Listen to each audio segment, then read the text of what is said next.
اعوذ باللہ من الشیطان الرجیم بسم اللہ الرحمن الرحیم۔ شروع کرتا ہوں اللہ تعالیٰ کے ببرکت نام سے جو زندگی کا اور موت کا تن تنہا مالک ہے۔ السلام علیکم ورحمۃ اللہ وبرکاتہ۔ میرے عزیز بھائی بہنوں اور بچوں، آج میں آپ کو آقا کریم صلی اللہ علیہ وآلہ وسلم کے کچھ ارشادات بیان کرتا ہوں اور کچھ ان کی سنتیں بھی آپ کو بیان کروں گا۔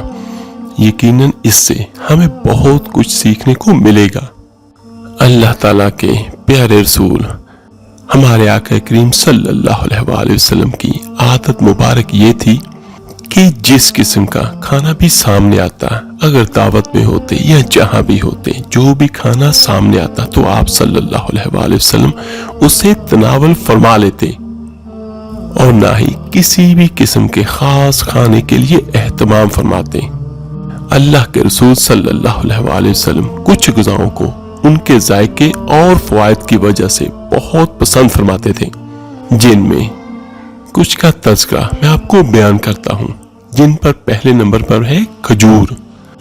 اور کھجور تو ویسے بھی اہل عرب عموماً خوراک کے طور پر استعمال کرتے تھے، اور ہمارے آقا کریم صلی اللہ علیہ وآلہ وسلم نے کھجور کی بڑی تعریف فرمائی ہے، خصوصاً اجوا کھجور کی۔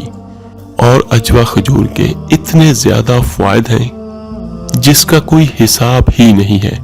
میرے آقا کریم صلی اللہ علیہ وآلہ وسلم کا ارشاد ہے کہ جو شخص روزانہ صبح کے وقت 7 اجوا کھجوریں کھا لیا کرے، اسے اس دن زہر اور جادو سے کوئی نقصان نہیں پہنچا سکتا۔ اور ایک اور جگہ پر میرے آقا کریم صلی اللہ علیہ وآلہ وسلم نے فرمایا، جس کا مفہوم کچھ یوں ہے، اجوا جنت کا پھل ہے، اس میں زہر سے شفا دینے کی تاثیر ہے، اور کھجور ایک مخفی غذا ہے، یہ سب پھلوں سے زیادہ توانائی بخشتی ہے، اور انسان کے جسم کو جس قدر حیات کی ضرورت ہوتی ہے اسی قدر کھجور میں ہوتی ہے، اور کھجور جسم کو موٹا کرتی ہے۔ کھجور صالح خون پیدا کرتی ہے، یعنی اچھا خون پیدا کرتی ہے۔ سینہ اور پھیپھڑوں کو قوت بخشنے کے لیے اس سے بہتر کوئی چیز نہیں ہے۔ اور دوسرے نمبر پر زیتون کا روغن۔ ہمارے آقا کریم صلی اللہ علیہ وآلہ وسلم نے زیتون کے روغن کو بہت پسند فرمایا ہے۔ اللہ کے رسول صلی اللہ علیہ وآلہ وسلم روٹی کو زیتون کے روغن سے چوپڑ کر تناول فرماتے تھے۔ اور سب سے بڑی بات کہ قرآن میں بھی زیتون کا ذکر آیا ہے، اور اللہ کے رسول صلی اللہ علیہ وآلہ وسلم نے ارشاد فرمایا کہ زیتون کا تیل کھاؤ اور مالش میں استعمال کرو، اس لیے کہ یہ مبارک درخت سے پیدا ہوتا ہے۔ سبحان اللہ۔ اور یہ دیکھیں کہ زیتون کا تیل دنیا کا وہ تیل ہے جو چربی میں تبدیل نہیں ہوتا، اور یہ آئل امراض قلب اور موٹاپے سے بچنے کے لیے انتہائی مفید ہے۔ زیتون کا تیل استعمال کرنے والے افراد دل کی بیماریوں سے محفوظ رہتے ہیں، اور زیتون جوڑوں اور پٹھوں کے درد، سانس کی بیماریاں، کولیسٹرول کے مسائل، بلڈ پریشر، گردوں کے امراض، موٹاپے اور فالج سمیت مختلف امراض سے انسان کو محفوظ رکھنے کی غیر معمولی صلاحیت رکھتا ہے۔ الغرض اس میں بہت سارے فوائد ہیں۔ اور اس کے بعد تیسرے نمبر پر دودھ ہے، جو ہمارے آقا کریم صلی اللہ علیہ وآلہ وسلم کی پسندیدہ غذا رہی ہے۔ اللہ کے رسول صلی اللہ علیہ وآلہ وسلم کو دودھ بہت پسند تھا، اور آپ صلی اللہ علیہ وآلہ وسلم اکثر گائے اور بکری کا دودھ استعمال فرماتے۔ اور میرے آقا کریم صلی اللہ علیہ وآلہ وسلم نے ارشاد فرمایا، کوئی چیز ایسی نہیں جو طعام اور مشروب دونوں کا کام دیتی ہو سوائے دودھ کے۔ حضرت صہیب رضی اللہ تعالیٰ عنہ سے روایت ہے کہ اللہ کے رسول صلی اللہ علیہ وآلہ وسلم نے ارشاد فرمایا، جس کا مفہوم کچھ یوں ہے کہ تم لوگ اپنے لیے گائے کے دودھ کو لازم قرار دے دو، کیونکہ یہ شفا بخش ہے اور اس کا گھی دوا ہے۔ اور سبحان اللہ، دیکھیے کہ دودھ میں جسم کی ضرورت کے مطابق تمام اجزاء موجود ہیں جن سے جسم صحت مند رہ سکتا ہے، اور اس سے اس کی نشو و نما صحیح ہو سکتی ہے۔ یہ دیکھیے کہ جن علاقوں کے لوگ دودھ زیادہ استعمال کرتے ہیں उनकी उम्रें तवील होती हैं। और उसके बाद जो चीज मेरे आका करीम सल्लल्लाहु अलैहि वसल्लम बहुत पसंद फरमाते थे वो शहद है, और आप इसका बहुत इस्तेमाल फरमाते थे। हजरत आयशा रजी अल्लाह ताला अन्हा से रिवायत है कि अल्लाह के रसूल सल्लल्लाहु अलैहि वसल्लम शहद पसंद फरमाते थे, और इसके बारे में तो कुरान में भी दर्ज है कि शहद भी शिफा है। और शहद के बारे में ये बात तयशुदा है कि ये बहुत से अमराज में मुफीद है, और इसका इस्तेमाल जिस्म को अमराज से महफूज रखता है। अब तक की बहुत सारी तलाश के बावजूद शहद का मुतबादल तलाश नहीं किया जा सका। और ये देखिए कि शहद की एक खूबी इसके रस का जल्द असर करना और कुदरती एंटीबायोटिक होना भी है। ये हलक से नीचे उतरते ही खून में शामिल हो जाता है, और नौज़ायदा बच्चे से लेकर हर किस्म के मरीजों के लिए सबसे बेहतरीन ग़िज़ा है। बहुत सारे जख्मों के लिए शहद बतूर क्रीम इस्तेमाल भी होती है, यानी कुछ ऐसे जख्म जो ना हटें, जो ना खत्म हो, तो उनके ऊपर शहद का लेप करते हैं तो अल्लाह की रहमत से अल्लाह ताला उसे शिफाया भी अता करता है। और उसके अलावा हमारे आका करीम सल्लल्लाहु अलैहि वसल्लम को सब्जियों में कद्दू बहुत पसंद था। हजरत अंस रजी अल्लाह ताला अन्हु से मरवी है, जिसका मफहूम कुछ यूं है कि आप सल्लल्लाहु अलैहि वसल्लम को एक दावत में जौ की रोटी और कद्दू गोश्त का शोरबा पेश किया गया, तो वो कहते हैं कि मैंने अल्लाह के रसूल सल्लल्लाहु अलैहि वसल्लम को देखा कि प्याले के किनारों से कद्दू तलाश फरमा कर तनावल फरमा रहे थे। तो वो कहते हैं कि मैं इस रोज के बाद हमेशा कद्दू को पसंद करने लगा। तो ये देखिए कि कद्दू में अल्लाह ताला ने कितने फायदे रखे हैं। ये तस्वीर में जोद हजम यानी बहुत जल्दी हजम होने वाला सेहत बख्श, और ये इंसान की दिमागी सलाहियतों को बढ़ाने वाली सब्जी है। और कद्दू मुफरे कलब, जिगर और असाब के लिए मुफीद सब्जी है। और रोटी में अल्लाह के रसूल सल्लल्लाहु अलैहि वसल्लम को जौ की रोटी बहुत पसंद थी।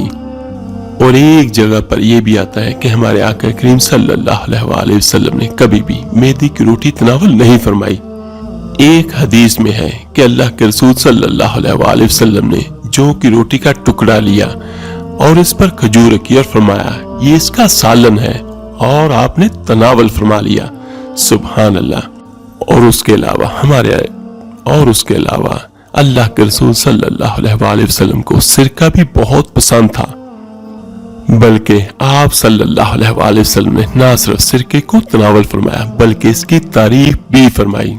और हदीस में आता है जिसका मफहूम कुछ यूं है कि सिरका भी कैसा बेहतरीन सालन है। हजरत उम्मे हानी रजी अल्लाह ताला अन्हा फरमाती है कि अल्लाह के रसूल सल्लल्लाहु अलैहि वसल्लम मेरे घर तशरीफ लाए और फरमाया क्या तुम्हारे पास खाने के लिए कोई शय है? तो मैंने अर्ज किया सूखी हुई रोटी और सिरके के सिवा कुछ भी नहीं। तो अल्लाह के रसूल सल्लल्लाहु अलैहि वसल्लम ने फरमाया वो ही ले आओ। वो घर सालन से खाली नहीं जिस घर में सिरका हो। और गोश्त भी आप सल्लल्लाहु अलैहि वसल्लम की मरगूब ग़िज़ा थी। अल्लाह के रसूल सल्लल्लाहु अलैहि वसल्लम ने फरमाया दुनिया और जन्नत दोनों जगह सब खानों का सरदार गोश्त है। और अल्लाह के रसूल सल्लल्लाहु अलैहि वसल्लम ने शोरबे वाला और भुना हुआ गोश्त शौक से तनावल फरमाया। हजरत अबू हुरैरा रज़ी अल्लाह ताला अन्हु फरमाते हैं कि अल्लाह के रसूल सल्लल्लाहु अलैहि वसल्लम की खिदमत अक़दस में कहीं से बकरी का गोश्त आया और उसमें से 10 का गोश्त आप सल्लल्लाहु अलैहि वसल्लम की खिदमत में पेश किया गया। तो अल्लाह के रसूल सल्लल्लाहु अलैहि वसल्लम ने शौक से उसको दांतों से काट कर तनावल फरमाया। और उसके अलावा अल्लाह के रसूल सल्लल्लाहु अलैहि वसल्लम की ग़िज़ा में से एक अंजीर भी बहुत पसंद फरमाते थे। अल्लाह के रसूल सल्लल्लाहु अलैहि वसल्लम ने फरमाया अंजीर जन्नत का फल है और अंजीर का फल बुढ़ापे को रोकता है, यानी इस फल के खाने से बुढ़ापा जल्दी नहीं आता। ये कमजोर और दुबले पतले लोगों के लिए नेमत बेशबहा है। और ये देखिए कि हुक्मा ये कहते हैं कि रोजाना अंजीर खाने से मोटापे पर काबू पाया जा सकता है और अंजीर के अंदर प्रोटीन, मादनी अज्जा, शक्कर, कैल्शियम, फास्फोरस पाए जाते हैं। दोनों अंजीर यानी खुश्क और तर में विटामिन ए और सी काफी मिकदार में होते हैं और इसमें और भी बहुत सारे विटामिन होते हैं। और इन अज्जा के पेश नजर अंजीर एक मुफीद गज़ाई दवा की हैसियत रखता है।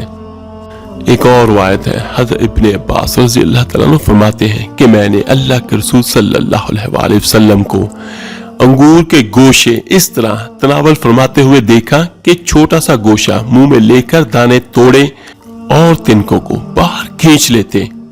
अल्लाह की नेमतों में से एक नेमत अंगूर भी है जो इंतहाई लजीज और बेमिसाल कुव्वत बख्श फल है और इसे सेहत और तवानाई फराहम करने के लिहाज से एक अछूता और परकशी फल तस्वर किया जाता है।